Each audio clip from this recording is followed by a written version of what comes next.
na namin. Naghanda na kami ng website. Tingnan mo, in-example din sa akin ng tatay ko dati, ito sabi niya, minsan subukan mo iho, punta ka sa mall na nakapambahay, tapos punta ka sa mall na naka long sleeves. Tignan mo yung reaction ng gwardiya sa'yo. Oo nga. Oo, totoo yan. Kapag nakapambahay ka, most likely kakapkapang ka pa. Pag nakamaayos ka, sasaluluhan ka. Without saying a thing, bro. Without saying anything, hindi ko binago yung buhok ko, hindi ko binago yung katawan ko, wala akong binago. Yun lang, yung damit lang. Iba Pero ka na. meron pa rin magsasabi na, oh, unfair naman yun.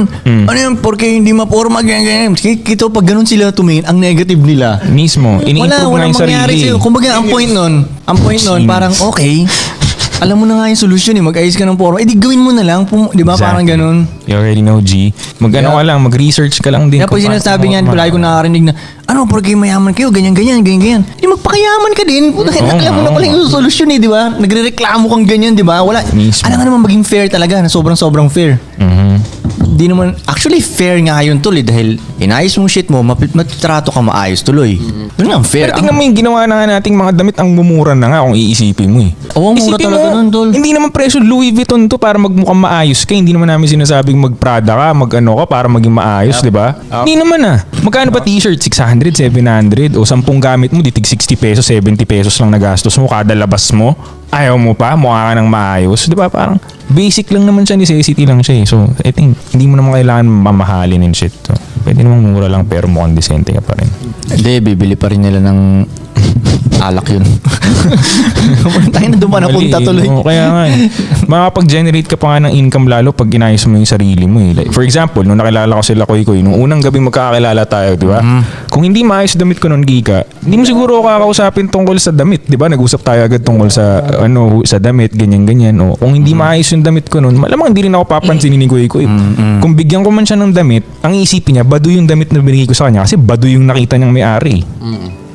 Diba? Tsaka kada labas mo tol, hindi mo alam kung sino ang makakasalubong mo. Tama. Kaya para sa akin, dapat on point, dapat lalabas. Kahit ako nga, kahit pupunta 7-Eleven lang, naayos ko talaga sarili ko eh.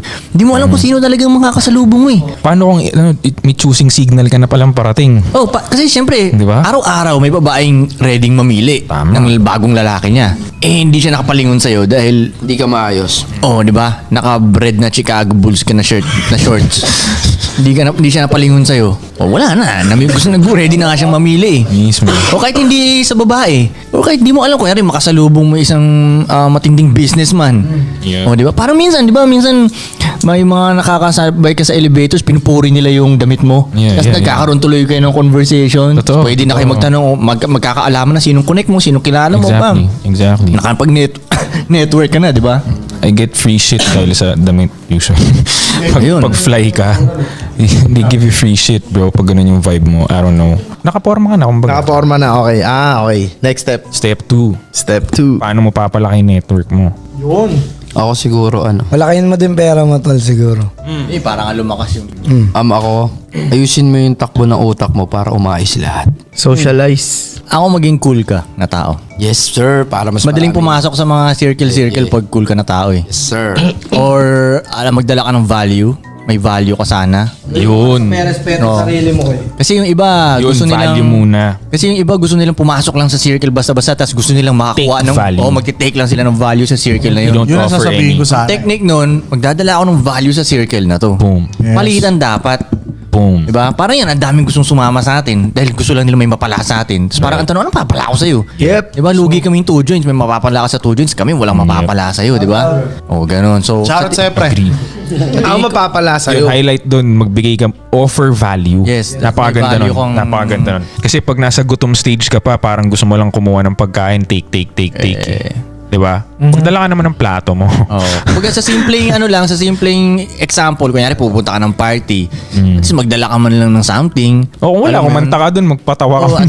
or Good kumbaga, vibes yung dala mo. kunyari, ikaw Wala yung- kang pera. Pwede ka naman, Oo. kung ikaw yung life of the party. Or magsilbi ka dun, ano ka, tagay ka ano, dyan, basta whatever. ganun. Kung Basta may ganun- contribution ka. Basically, kung ganun ka tumingin, pag pupunta ka sa isang party, malamang Magaling ka mag-network. magagawa mo yun sa ibang, hindi na sa party ba? Nagigets mo? Tama. Ganun. So yun, Yun nga, yun talaga yun. Kailangan mong Offer pakita ng value. Tama yan. Ha? Tama yan. Kailangan mong pakita ng value. Sabagay, oo nga, pag kunyari cool ka na tao, tol, yun na nga yung value mo eh. Kasi malamang gusto ka nilang, dito yan siya. Sige yan, dito kasi pag may cool na tao sa loob ng circle natin, magiging cool yung circle natin. Yun na yung dala mong value. So pwede yun yung pagka-coolness mo, pwede yun ang dala mong value. Tama. So, So offer value. pati yung sa forma. Kunyari, ikaw yung maporma talaga. Malamang gusto nilang may kasama maporma para masarap tignan sa picture. Mismo. Oo, di ba? Di ba, lalabas yung mga tropa nyo, ikaw ba yung una nilang i-invite? Di ba? Paano Ikaw kung- ba? Ikaw ba yung paano kung ano? marirepresent mo ba sila ng tama? O halimbawa may party na social, i-invite ka nila, maayos ka ba manamit para ikaw yung invite nila o hindi? Di ba? First pick ka ba? Koy, paano kung ganito sila tumingin? Ay, wag mo isama yan. Maporma masyado. Hater yun. Hater yun. Takot yun sila maagawan ng chicks. Potsu. Takot yun sila maagawan ng chicks. May mga ganun, tol. Oo, tol, di ba? Pero kadalasan sa tropahan kasi, wag mo na yan, hindi bagay sa pupuntahan natin yan. Ibang ganun na tropahan. Halimbawa sa gimmick, yung isang tropang dogs na dogs doon, hindi nila sinasama kasi parang bay na bay. Pero pagdating sa basketball court, gusto nila lagi nilang kasama. Kasi magaling sa basketball. Oo, dahil magaling sa basketball. Sample mo yata sa sariling experience mo. Hindi, may tinutukoy siya.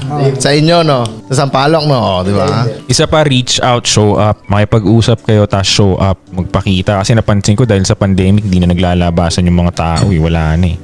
Walang nagre-reach out, walang nag-show up. Ang onti na lang. So kung gusto mong lumaki yung network mo, kailangan mo makipag-usap. Hindi gagana yung introvert mindset mo. Pwedeng introvert ka at times. Ako, syempre, may times din na introvert ako. Na, di ba? For a couple of days, I need to be with myself and do work. Isa yun nga Pero kailangan mo makipag-usap. natutunan ko kay Bugoy sa Two Joints din.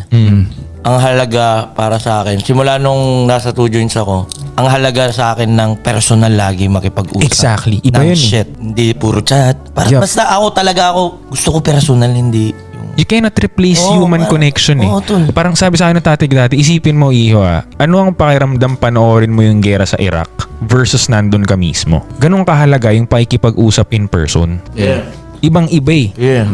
Diba? So mahalaga rin talaga na you go out, network, makipag-usap ka, and that. Isa Kaya babae it takes para effort, sa though. akin, It takes yun effort. Kaya siguro din Show siguro up. ako ganun mag-isip dati, tol. Kasi minsan iniisip ko, may kachat ako, di ba? Iniisip ko, tayo na pag nakita ako sa personal na to, magugustuhan ako nito eh. Mas cool ako eh. Di ba? Kumbaga confident akong ganun, magugustuhan mo ako, mag-shoot yung business deal na to, makita mo lang ako sa personal. Tama. Ang Diba? hirap magbenta ng sarili sa chat pa lang eh. Oo, I-close mo na yung deal na personal kayo mag-usap, mas okay kung okay ka naman yung personality mo. Diba? Pero kung ang technique niyan, kuya sa chat ka lalaban, ngayon, ang technique niyan, gagandahan mo ngayon yung page mo. Pero Instagram page mo, gagandahan mo ngayon. Try mo Siyempre. ipakita doon na cool ka na tao. Best version of you. Oo, pakita mong ganun. Hindi yung may picture ka doon na may kasama kang 19 na lalaki tapos may maliit na table tapos may MP sa gitna. na may pitchel. Tus. Not cool, di ba? Not cool. Hindi cool eh, di ba? Hindi Chill na may libag.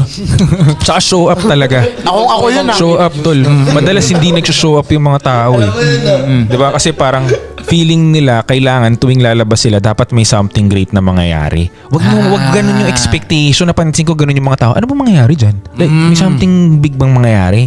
Eh, you'll never know eh. It only takes Totoo, 1 out of 10 siguro na lahat sa 10 labas mo may isa dong malupit na mangyari. Bawi na yung siyam na walang ano eh. So tanggapin mo na may mga labas ka na wala lang. Parang walang mapupuntahan. You're building relationship. Pero kasi ilang beses na rin nangyari sa akin na lumabas ako na akala ko walang pupuntahan biglang. Pero biglang bandang huli na sabi ko, buti na lang pala pumunta ako dun. Exactly. Diba? Ang dami talagang beses nangyari Low. yun sa akin eh. Walang pagsisisi, Koy.